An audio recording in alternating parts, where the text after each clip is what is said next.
morning, and welcome to Season 3, Episode 5 of Inside the Rookery. And today we're going to be talking about adapting wargames into role-playing games.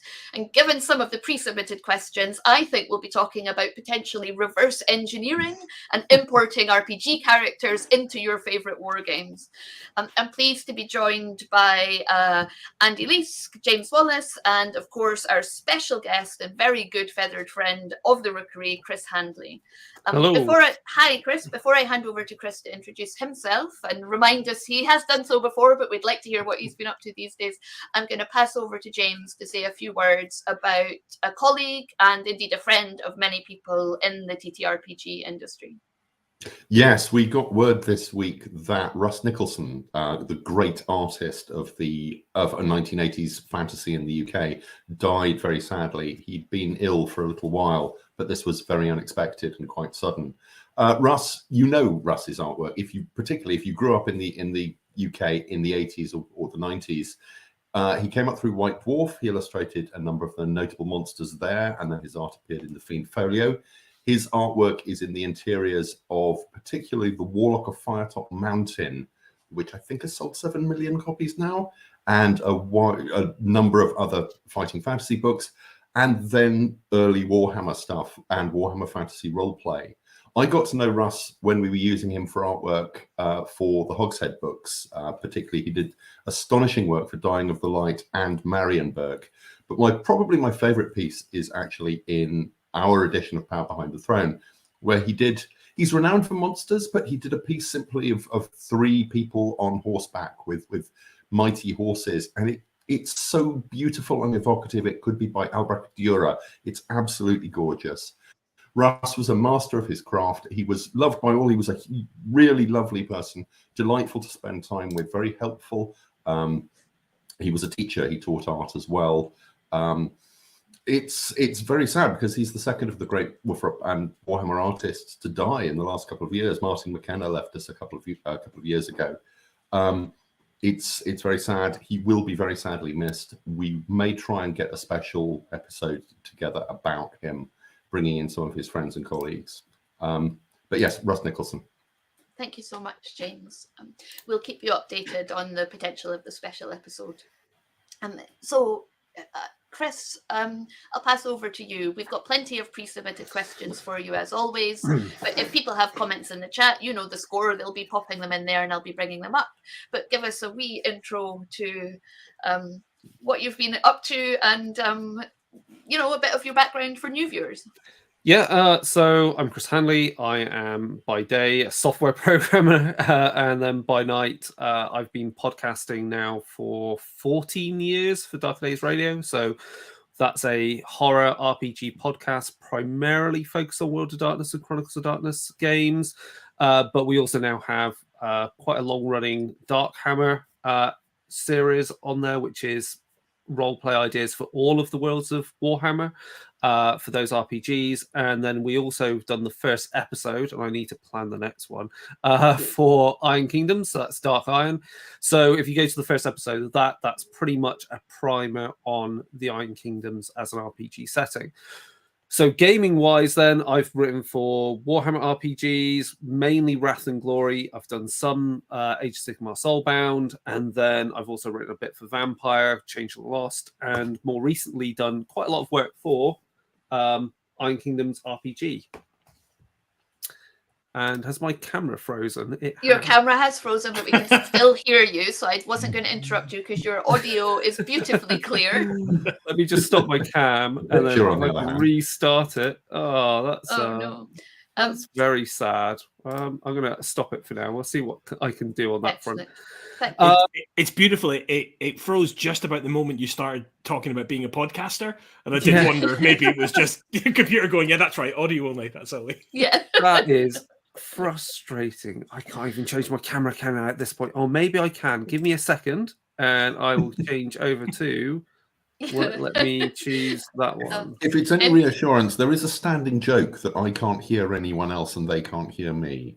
Because my microphone is just Okay, you can get me in the mess of the attic instead, right? Oh, We are you've rearranging broken the things. illusion. There's that, and then there's this as we're doing some decor. So you can get this instead. At least it works. I don't know what happened there. Mostly the the definition. Right. Okay. So yeah, Iron Kingdoms. This Iron Kingdoms RPG. This is the 3rd edition for it, which is D&D 5e based. So I've written a few books which have included Borderlands Beyond, which is covers the peoples of Western Amoran aren't city-based, those empires. So things like the Pharaoh and other weird creatures and races there. And then more recently, this just arrived in the post to me this week, Nightmare Empire. You can just about see. That covers the Nightmare Empire of Crix in Iron Kingdoms, which is basically a kingdom of undead. Like, it's... Yeah.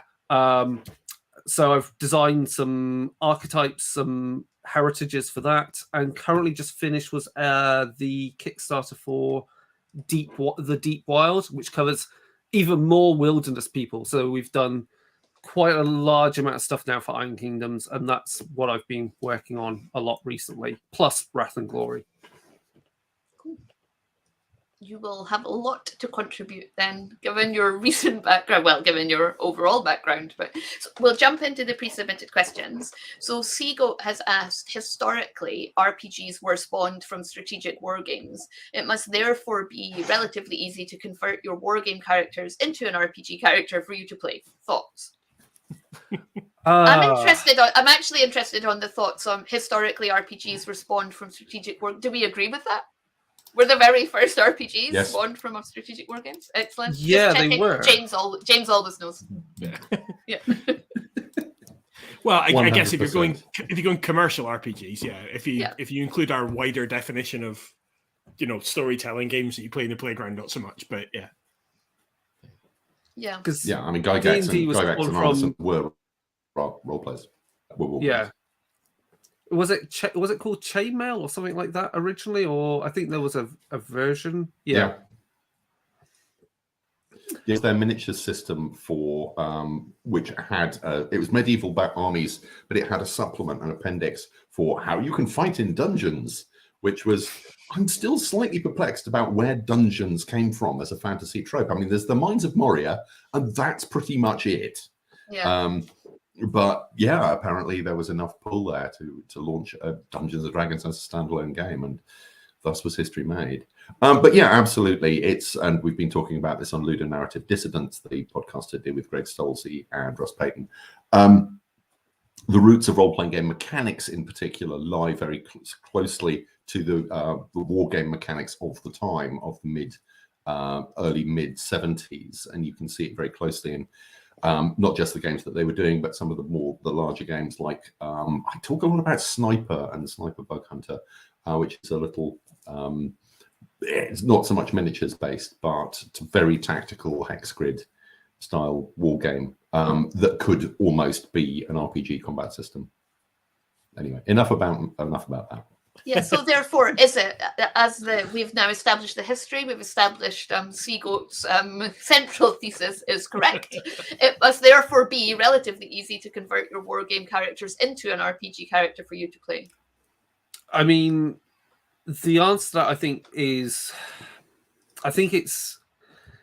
an interesting one, because if we take, for instance, Space Marines is we should just talk about Space Marines. It's always a great example because a Space Marine in as you play the war games is a very different entity in the RPGs, and that's simply because there is the necessity of playing a war game, which requires some balance for it to be fun, and also the fact that you want to sell miniatures. So if we had Space Marines cinematic style, there would be 1,000 points of Space Marines would be 5 of them.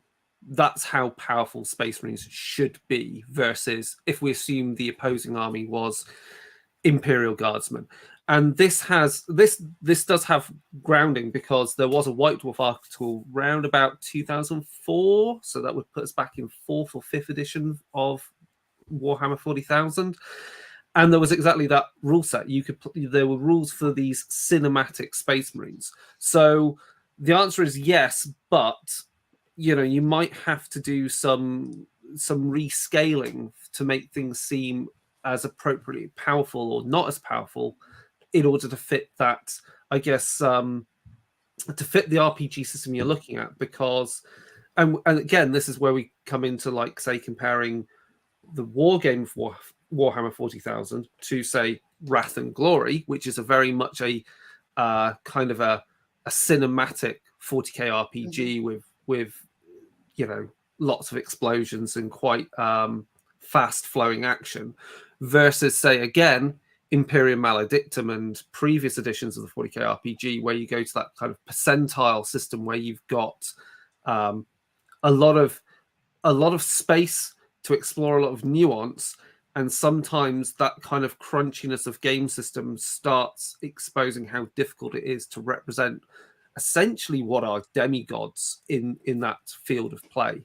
So the answer is yes, but yeah, well, funny you should say that, because in a question on your yes but, Kilishandra asks, how do you handle the often large power difference between wargaming characters and grounded RPG characters? And Andy Law hasn't been very well all week, but I did disturb him in his sickbed, because he is the master of conversion and scaling and mechanics. The number of spreadsheets he has to make sure that everything is just so is quite impressive. And I did ask him that, and I have procured some a little primer. So one, don't handle it. That's Wifrup 2nd edition.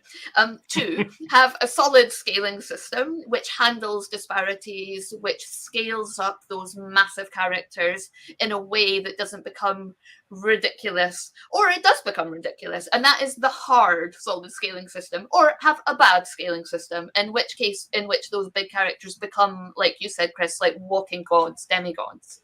And he also said that depending on the wargame, what you might then end up finding yourself playing is actually more a hero game in the role-playing sense. Or you could think about something like Buffy, where there's a Scooby Gang mechanic, where although there is massive power differentials between characters, there's a mechanic built into your game to allow everyone to contribute something important to the table. So those were Andy Law's thoughts. He's not here, so you three can feel free to rip them apart. Mic drop. I mean, it's a good point, because it's not out yet, but I will say that one of my tasks for the upcoming book, Vow of Absolution for Wrath and Glory, which is basically the Space Marine player's book, was to look at what we call tier 5, which is basically like, your Primaris librarians and ridiculous level characters, and about how you do storytelling for that power level, because many of the threats that you would face as, say, a Space Marine scout or even a Primaris Space Marine kind of pales in comparison. But then there's different role play opportunities to have. And then you've got the fun of, well, are you looking at something that's more akin to also play? You look at those characters, but you also have to look at the people gathered around them. And I guess that gets you into kind of where you're role playing your main character, but also a cohort, and they're kind of serfs and servants, and there might be tech priests that maintain their armor, and you can then smaller stories from them. So that doesn't really answer the question of how you balance that. I think sometimes if your system's good, it has a nice way of, you might have some exponential system in there to kind of rescale things appropriately. But maybe then you have to think about, with those powerful characters, what type of story should you in that context. When I was thinking about this, when we were preparing for this, I think there's a differentiation to be made between RPG games that are dungeon bashes that are based on, you know, character, like minifigures on the table that you're moving around, and you're essentially doing a small version of a war game in like a warband war game, right? And the kind of games that some others play, which are relationship driven.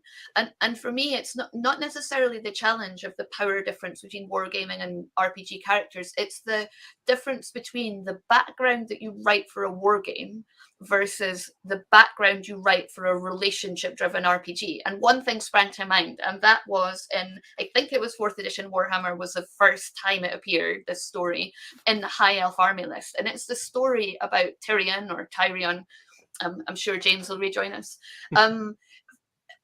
and his relationship with the Ever Queen, and the fight between, I think Teclis is there too, and a greater demon of Slaanesh.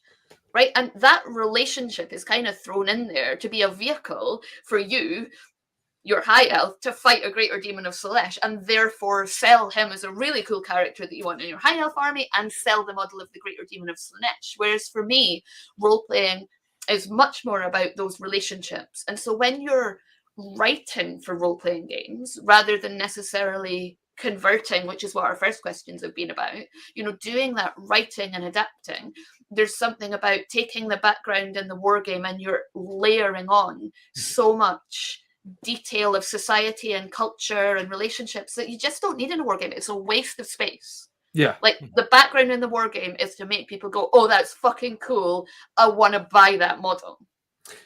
Yeah. I mean, go on, Andy, go on. I was just going to say, like, it's a bit like history as well, isn't it? Right? Like when you learn history, when you're very young, you're learning about the kings and queens and you know, the top level high strata things. But then actually what's often interesting in history is the history of the everyday people, the kind of the stuff you maybe get from archaeology, the kind of common, like it's something I know like Tony Robinson's always very passionate about when he does documentaries about the real stories of everyday people living in that world, rather than just these godlike movers and shakers. So yeah, it's the same principle applied to the history of a fictional world, essentially.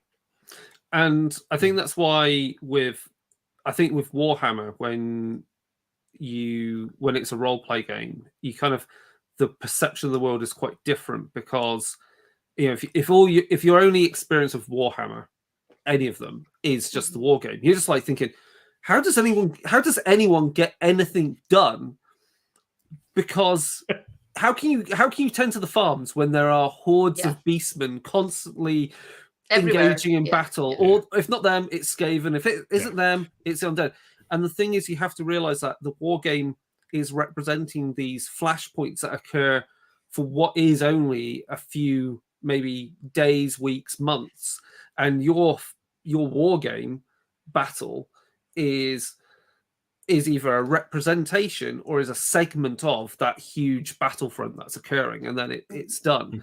And that's true, and that's kind of true in how, and this ties into a different question that we've got coming up, but that's true of Iron Kingdoms, because that's the War Machine war game, but the time period of when the RPG is set between the periods of the history that's written out in the war game. So it's always aimed at those lulls when normal people get to do stuff, such as building settlements and communities and start doing the politics that ultimately ends up initiating horrific conflicts. Yeah, and I think I've brought this question up because it's kind of talks exactly to what we're talking about, and there's a temptation, like Seagoat has put in the chat, to think of like the big battle, the small war band leading down to the individual RPG characters. But when you talk about war games, right? So when you go to war, essentially politics has failed. Like, you've lost. You're on the field. Yeah, you might win the battle, but you've kind of lost by being there. And so for me, James back in. Sorry. Hi, James. That's okay. And so for me, there's actually almost like two parallels. Like, I have my idea that that these are two very different things. Yeah, you're fighting that goes down, but then there's your like individual relationships in your party. There's relationships in your party and outside your party. And if you've got like noble rulers in your party, then or children of nobles, then they've connected to quite powerful politicians. And then you've got like the political arena on top of that. So for me, I've always thought of it more like the war game represents that physical thing, and the RPGs represents that political arena. And that political arena can be tiny, but in some of the games we've played, that political arena has become absolutely epic without the need to take that onto the field of war. Yeah. I mean, you can almost look at the enemy within, like without spoiling any details of it, but essentially it's like a prelude to a tabletop game of Warhammer. It's politics failing over the course of that campaign, and then hey, we have a big battle at the end. Yeah, I mean, and it was always considered. It was devised partly as a way to sell figures for Citadel, because of course Brian Ansell had taken over Games Workshop. He'd been running Citadel up to that point. He was the miniatures guy. His, as Tom Kirby described him to me once, his understanding of miniatures was consummate. He then said some very rude things about Brian Ansell that I won't repeat. But it was. Wolfrock was always considered as kind of an adjunct to the game, and they were quite surprised when it went on to be successful and not sell miniatures. And I think they were quite put out, which is one of the reasons it was devalued through that. But yes, there's so much you can do in a role-playing game that you can't do on a war game. War games are, as the name suggests, about war.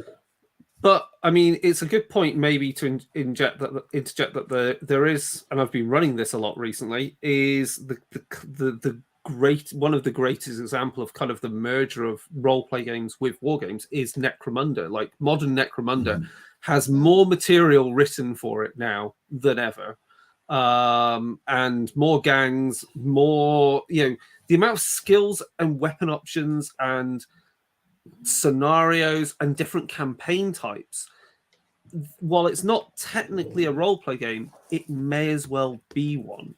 And the emergent stories that come out from playing those games, and how you go, oh, well, this is why they're fighting this fight now, because it connects to this one. That's a great example of that. And of course, if we're going to talk about Necromunda, then we shouldn't forget, like, of course, Mordheim, which also was fantastic. Do you know, Chris, I actually feel like you're kind of like you're a seer in this, and you're going like one. You're like going on to the next question, because actually your answer to that one is actually a really good answer to this one. So Kilishandra has asked, in most war games, your characters do not level up. How do you reconcile this in your RPG, where you do want your characters to advance?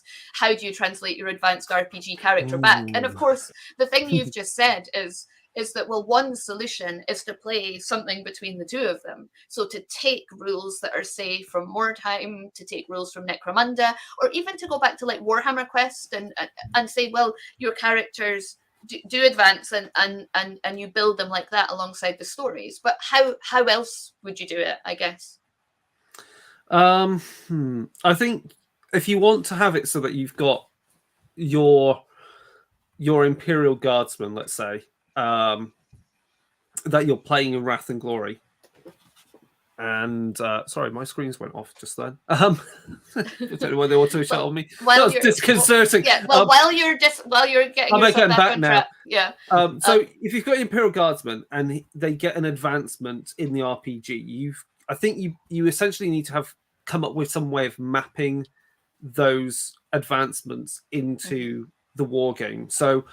But I think it has to be some sort of exponential scale, because +1 ballistic skill in 40k it depends upon +1 on top of what. Like, is it +1? Are you going from 3 to 4 or 4 to 5?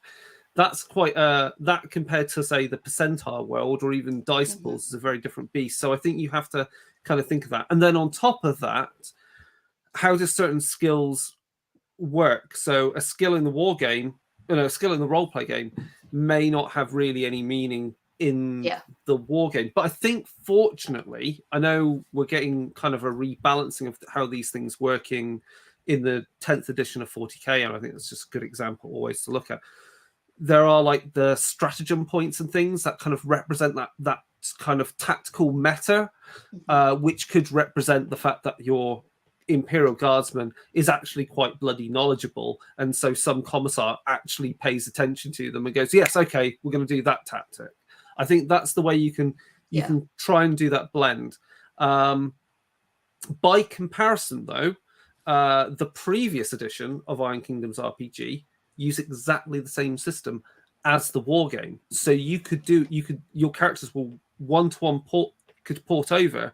Some of the skills obviously wouldn't work, but all the spells, all the weapons, everything were identical in terms of like literally everything. Mm-hmm. So yeah, it's interesting that you say that, because immediately you start to think about like things that you could introduce into the war game by changing its mechanics to replicate things that you can do in the roleplay game. And that's always where I think that the reason I think like that, Andy Leask, is because that's what Andy Law does all the time. He's like, he constantly changes things. He takes rules as written and he just changes them. So when I said to him, well, how would you go backwards? He was like, well, I would just make like mini games that integrated, so you'd have a core system that was similar, but they would have different scales over that core system, and you would have this and you'd have that. And I would make sure then when I was writing for the role-playing game that every talent or every skill, I had considered what the effect would be on the war game. And it might not be on your character sheet, it might be, as you say, Chris, a metagame effect. So it might be, because we have characters in our role-playing game who are advisors, they're tradespeople. They historically would never even have been on a battlefield. They would have been doing something else, and he would introduce mechanics like, right, okay, so as you said, you're quite knowledgeable, you're tactical, right, you get an addition, you get a reroll, and he would just introduce mechanics.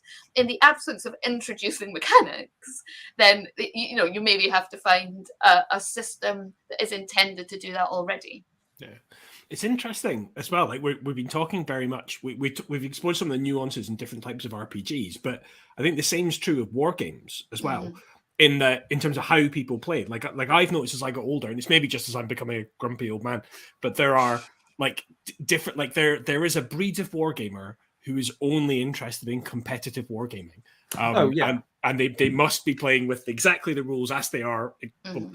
But whenever I'm playing with my mates, we want to tell stories with our war games. We want that campaign effect. We want our unit somehow. I mean, there's reasons why, as well as the fact there's less to paint. But things like Necromunda and Blood Bowl are so often more popular amongst gamers of my age, and certainly in my friendship group, because yes, you can get started more quickly, but also the things that happen in the game, you can then replicate in the miniatures, and it can kind of develop in things. And I remember on the Iron Kingdoms front, I was a press ganger a long, long time ago. I don't think they exist anymore. No. But in my local game shop, Black Lion, and we ran a campaign. And again, we came up with really simple campaign rules because that's what people wanted. They wanted a bridge between like War Machine and between Iron Kingdoms. They wanted a way to kind of do that. And we because we weren't producing it or selling it, we just shamelessly plundered stuff from other systems. Yeah.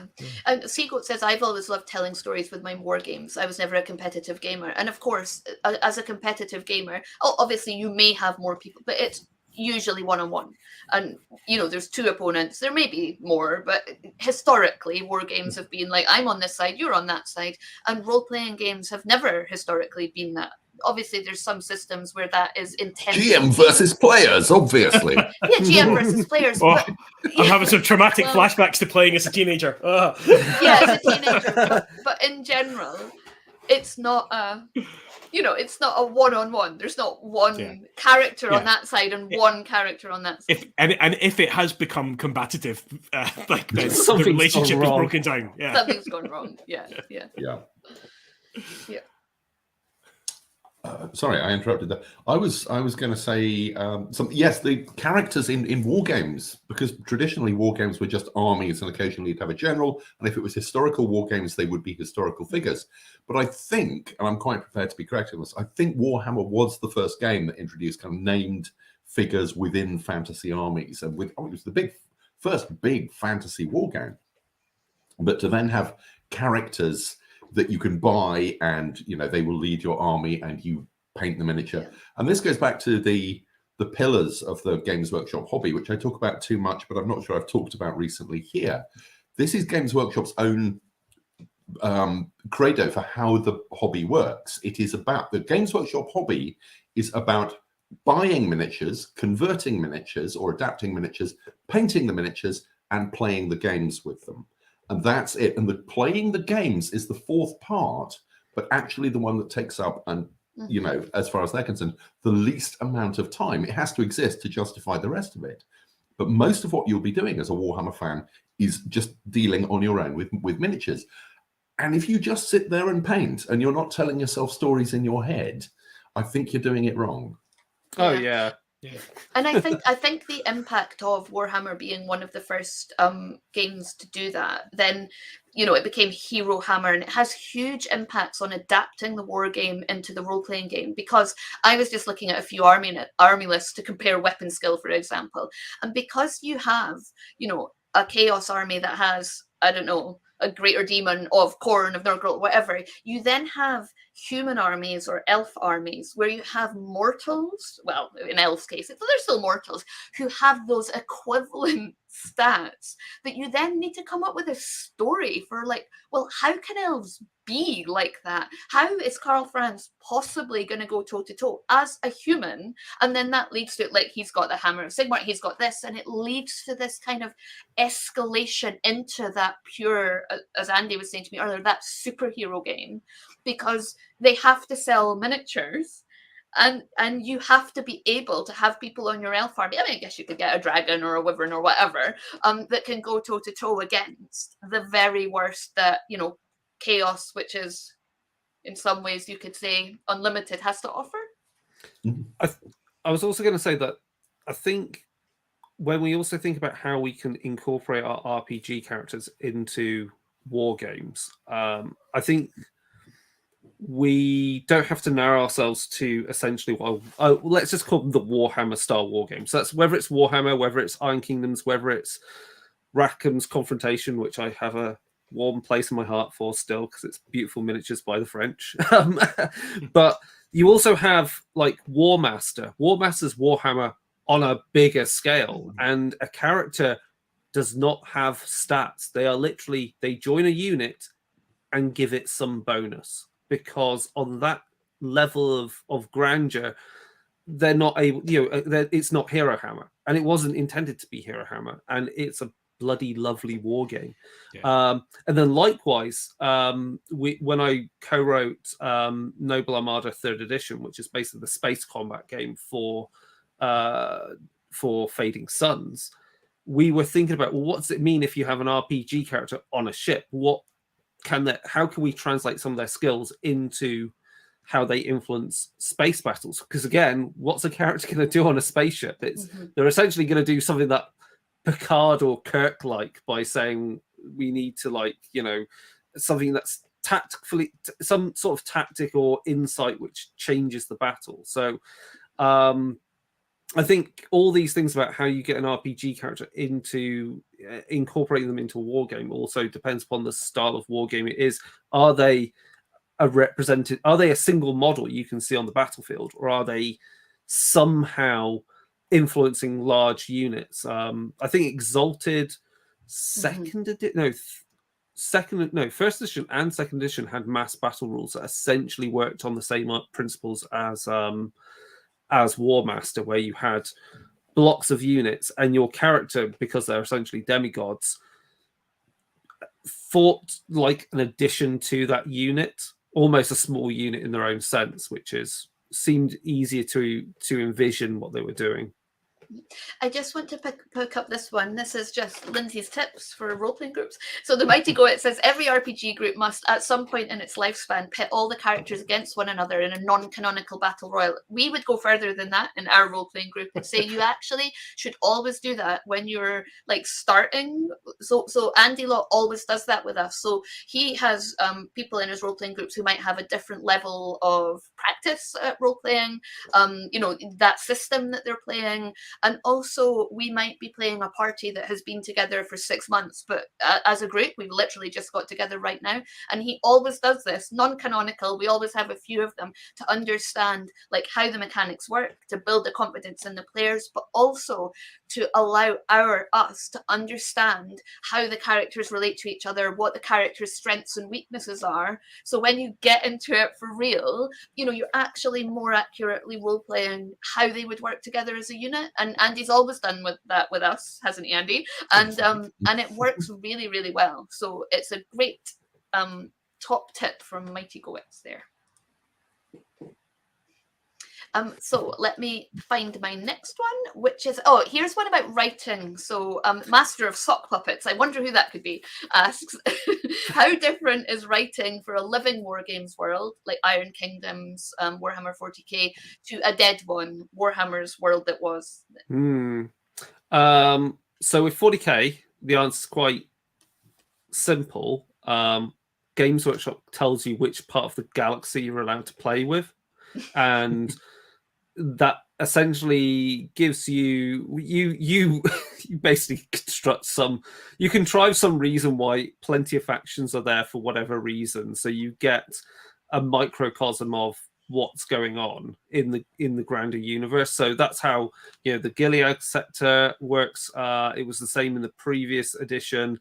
I think it's the same.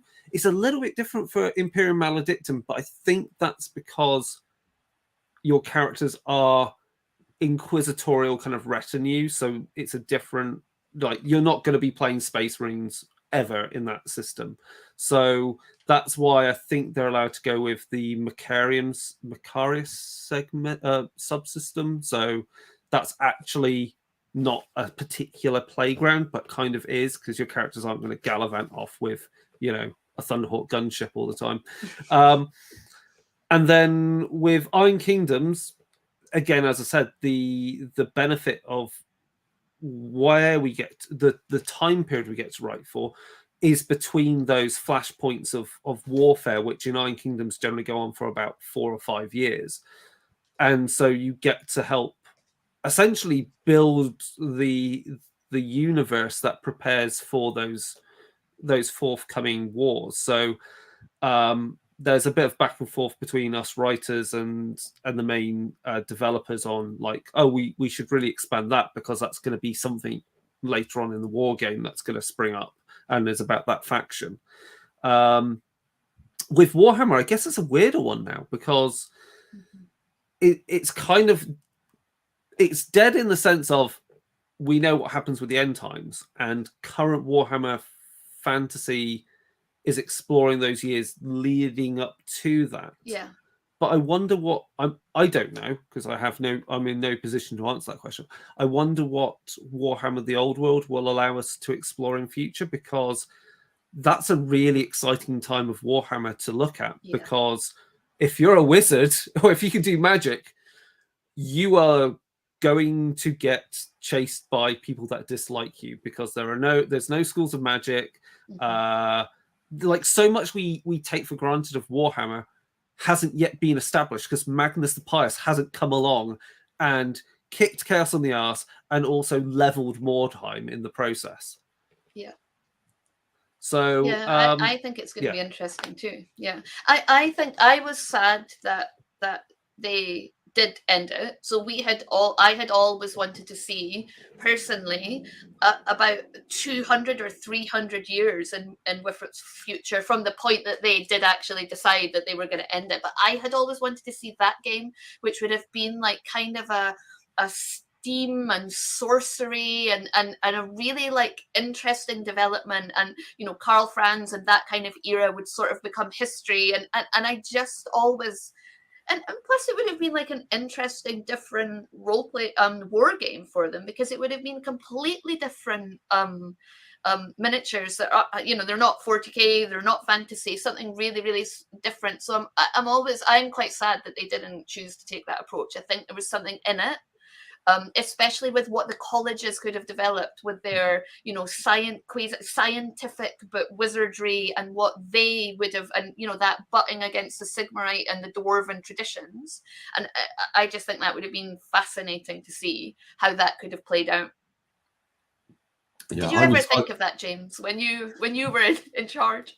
Partly. I mean, first of all, to say I was absolutely gutted when they blew up the Warhammer world, because I had 3 novels in that background and they went out of print, and I'm not getting royalties on them anymore.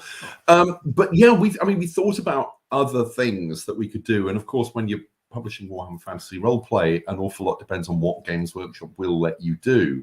We wanted to do a LARP version. We wanted to do a set of LARP rules.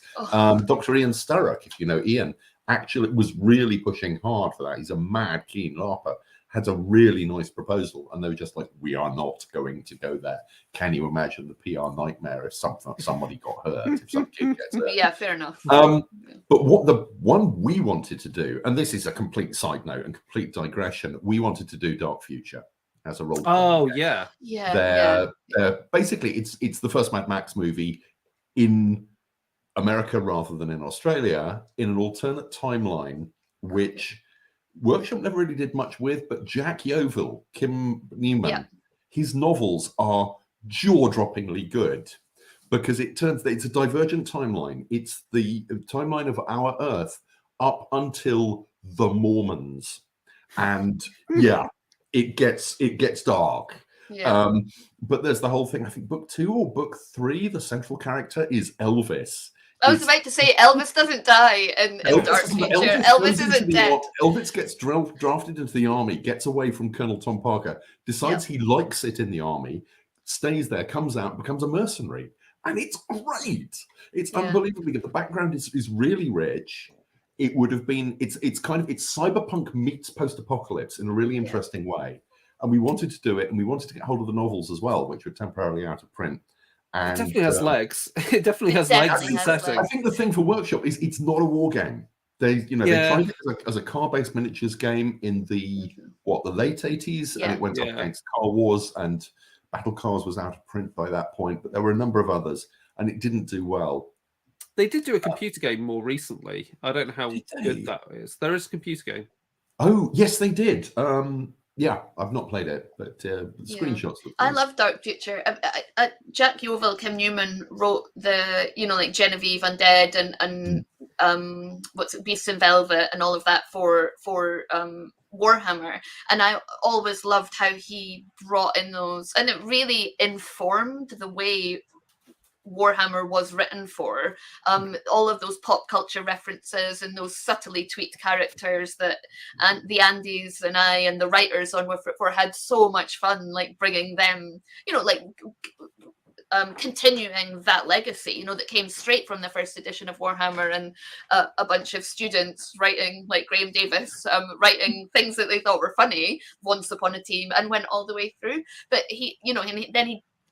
Dark Future lends itself really well to that, because sometimes in Warhammer it goes a bit too far, like it's a bit on the nose, it's a fantasy world. But in Dark Future, of course, they can be there, so you can have all those characters that we know from reality and do that subtle twist. I feel like the first book of Dark Future, the first scene of it is like the killer nun in her car.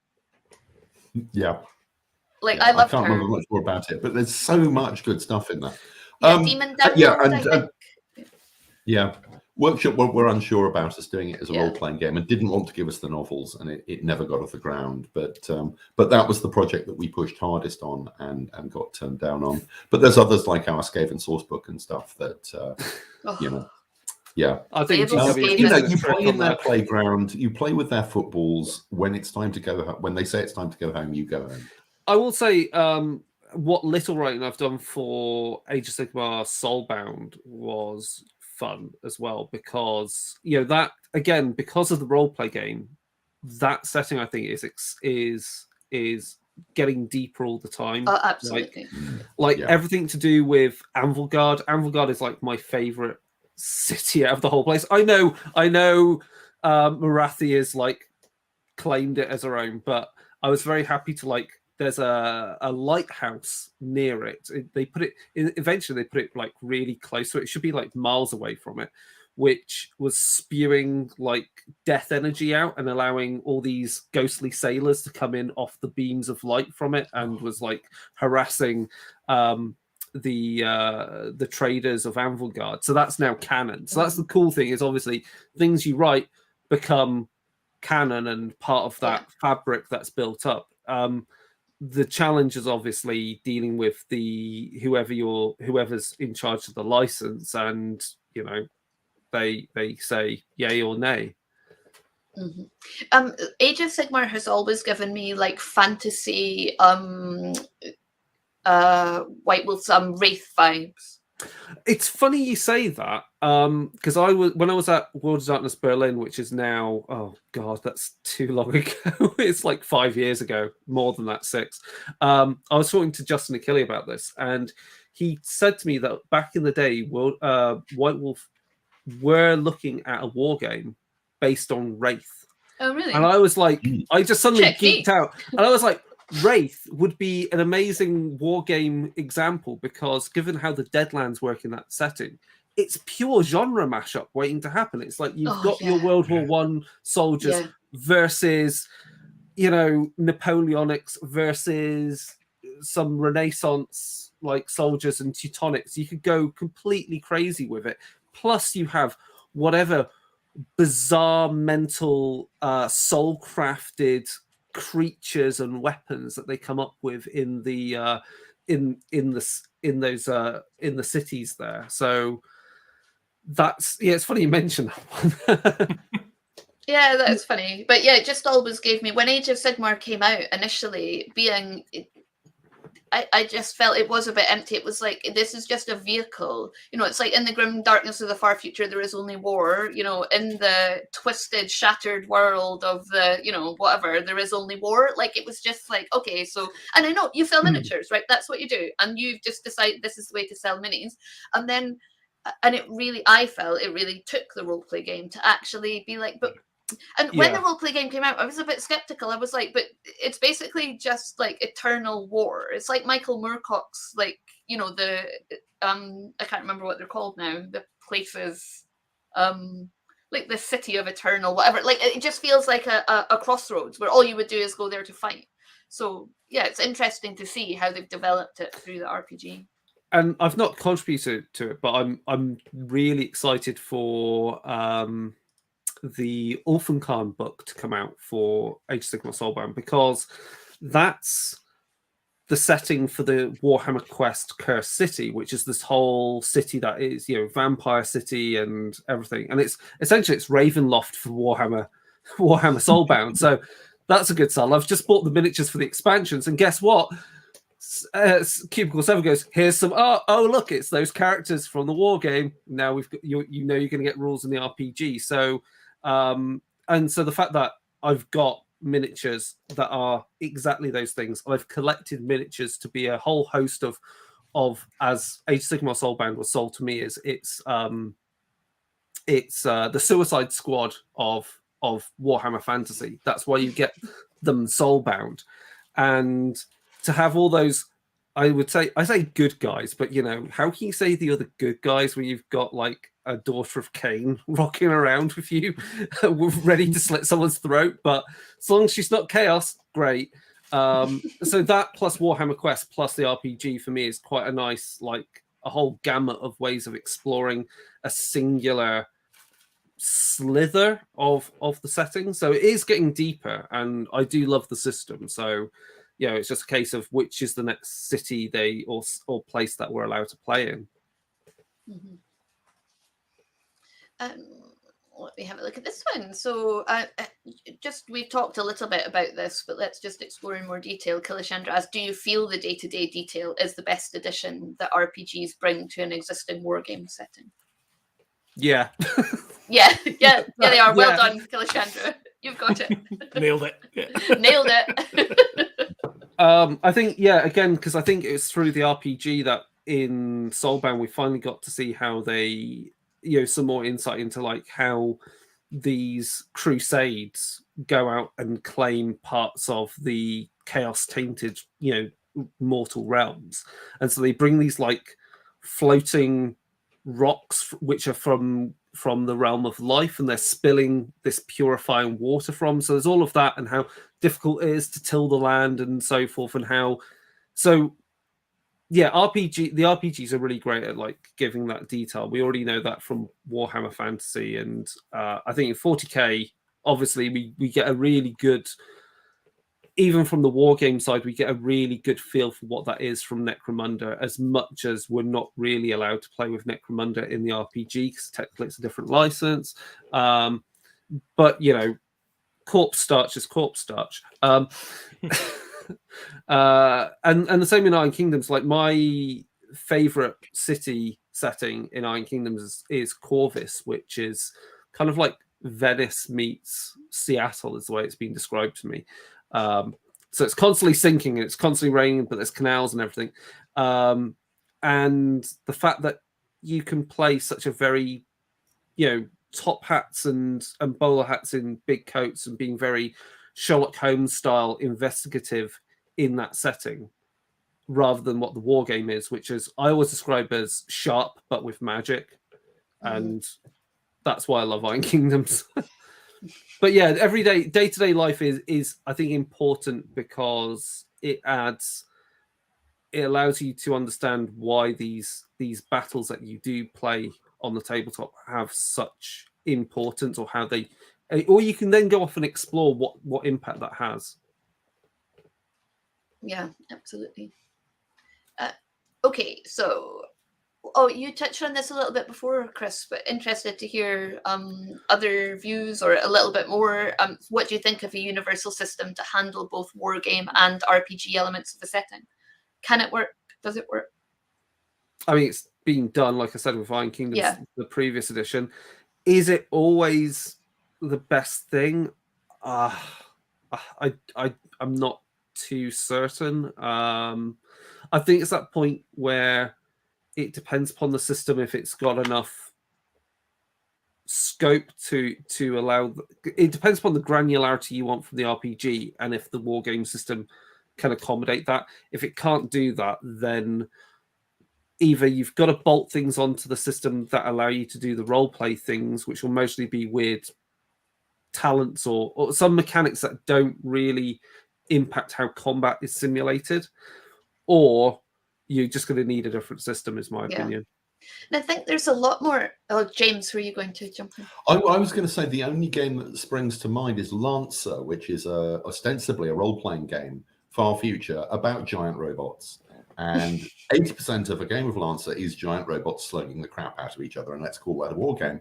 But of course, giant robots have pilots, and the pilots can be the role-playing characters.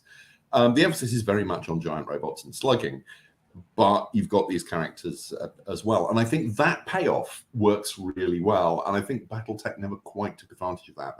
They tried to, but they never seemed to quite think it through, which is unusual for a Jordan Wiseman game. But yeah, I don't see a role-playing character being a good war game character unless your role-playing game is about war. Fundamentally, is set during a war, and the majority of the action is going to be on a battlefield. Off the top of my they're pulling off the top of my head, the only thing I think you could do is if you do something where you've got a built-in way of accommodating scale. And again, I think this only works in the case of giant robot mecha battle. So if you're doing a Gundam-like game where the fights are the characters in the mecha, you could use the same system, but you acknowledge that the system for the mecha, is technically it completely doesn't accommodate a person. They're on a different, use the same system, but they can't mesh because 1 point of damage with a mecha is 1,000,000 points of damage on a person. I think that's the only way you can have the same system, but there's a discontinuity in the scaling. Yeah. Palladium infamously did this with rifts and mega damage, simply because it was, the key word of rifts is more. It's simply it's all the Palladium games all in one, plus it's on steroids. It's if that's what you're after, it's brilliant. And I have written a supplement for it. God, a very long time ago.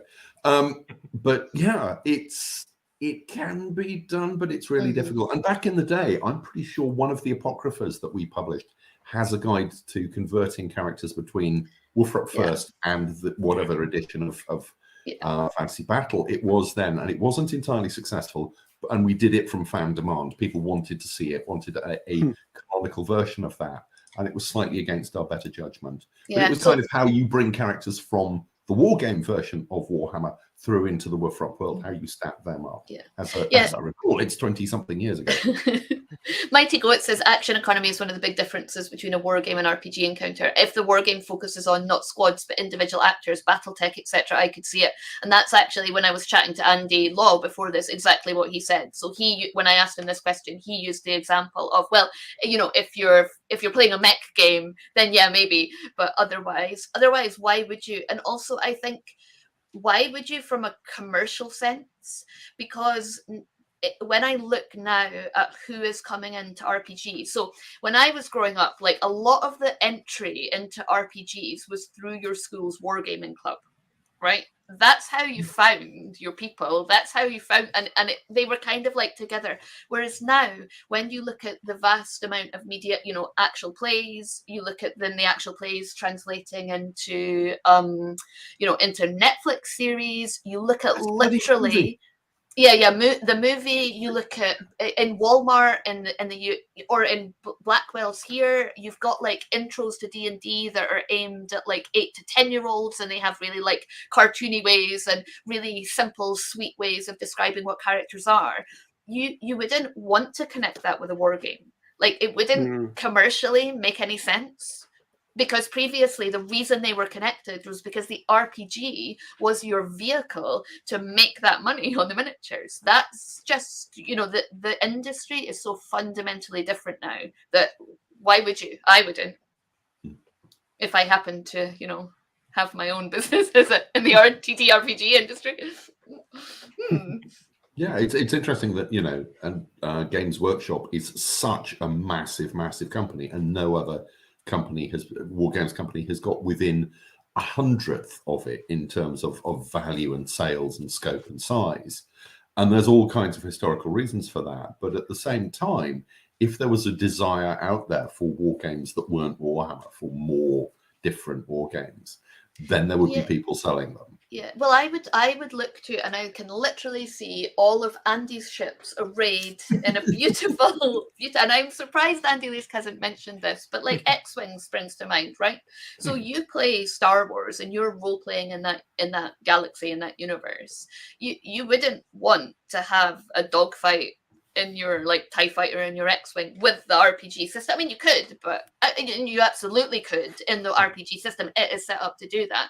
But actually, it would be much more fun to leave that RPG system and to get your ships out and to play X-Wing. Yeah. Right? Maybe I'm wrong.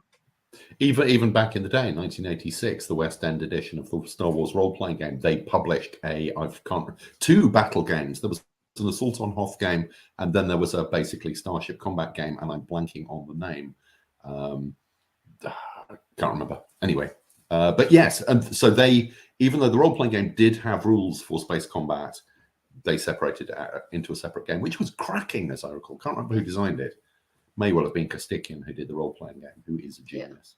And to me, it's interesting to know. I know what you mean about wargame miniatures, James, being like Games Workshop has done, but you don't necessarily buy Games Workshop's products in Blackwell's. You absolutely have X-Wing, you know, that kind of tabletop wargame. And someone's just posted Star Warriors in chat. Sorry, that was it. It was called Star Warriors. Oh, thank you. There we go. Star Warriors. Yeah.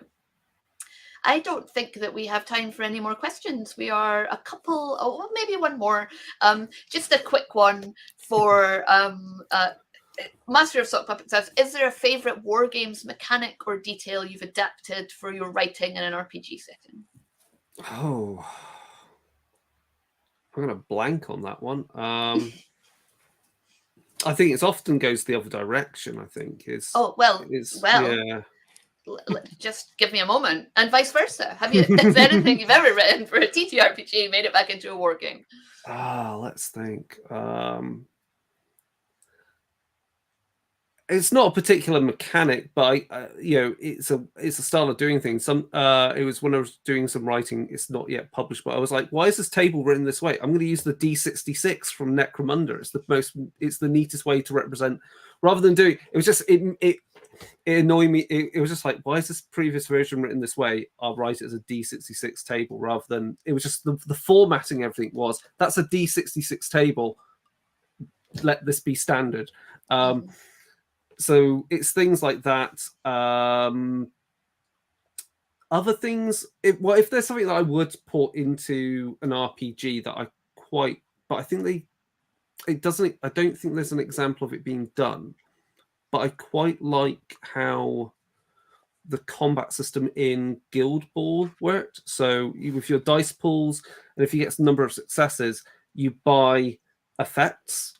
And so it's not just like you're hitting someone, but your attack. You could push someone and then do something. I think they use a similar system in Star Wars Shatterpoint, which isn't quite out yet. I think they have that kind of tree of effects, and I think that in an RPG might be a great way of representing like sword fights, where it's not just a thrust; it's a thrust, and then there's something else because you've excelled and you're able to push the opponent back. I think that could be a really good way of making things rather than just I hit them with an axe. Mm-hmm. Yeah, I mean that's interesting because obviously FFG's system has got something similar to that with the various kind of like boons and things built into it that was in 3rd edition. Yeah. But the problem with that in Star Wars is it just became so unwieldy because there were so many different effects that it needed the cards, which ironically was a thing that everybody hated about before 3rd edition. So yeah. And on that note, we have come. Sorry, Jay. Yeah. We an unfortunate way to end. Everyone else, not us. We loved that edition. We loved it. Yeah. So on that note, we've come to the end of our stream. Thank you so much, Chris, for joining us again. Thank you to James and Andy, our regular panelists, for joining in the chat. And until next week, all that remains to say is good night and caw-caw. See you soon.